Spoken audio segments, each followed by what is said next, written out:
नमस्कार मित्रांनो, आपल्या नवीन व्हिडिओत मी रोहन गाडेकर आपलं स्वागत करतो. प्राचीन मंदिरे व त्यावरील शिल्पकला हा माझ्या जिव्हाळ्याचा विषय आहे. खरं तर भारत हा देश मंदिर श्रीमंतीने समृद्ध असा देश म्हणावा लागेल. इथे नांदलेल्या विविध राजवटींनी आपल्या आपल्या कालखंडात उत्तम अशी मंदिरांची निर्मिती केली. ही मंदिरे असंख्य देखण्या मूर्तींनी नटवली सजवली. गेली हजारो वर्षापासून ही मंदिरे उभी आहेत. एक प्रचंड मोठा असा सांस्कृतिक ठेवा आपल्या पूर्वजांनी या मंदिरांच्या रूपाने आपल्याकडे सोपवलेला आहे. साधारणतः मागील काही वर्षापासून प्राचीन मंदिर स्थापत्य व शिल्पकला या विषयाचा मी एक आवड म्हणून अभ्यास करतो. अभ्यास करत असताना अनेक मंदिरांना भेटी दिल्या आहेत. भेट देत असताना असं लक्षात आलं आहे की मंदिरात जाताना आपण क्वचितच मंदिराकडे लक्षपूर्वक पाहत असतो.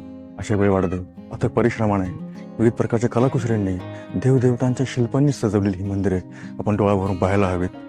त्या शिल्पांमधून उलगडत जाणाऱ्या कथा आपण समजावून घ्यायला हव्यात. मान्य आहे, श्रद्धेशिवाय जगणे शक्य नाही, पण तर हे स्थापत्य व शिल्पकलेच्या दृष्टीने देखील मंदिरे पाहायला हवी. मंदिर स्थापत्यातील कुठलाही घटक किंवा कुठल्याही शिल्पांकन हे विनाकारण केलेलं नसतं.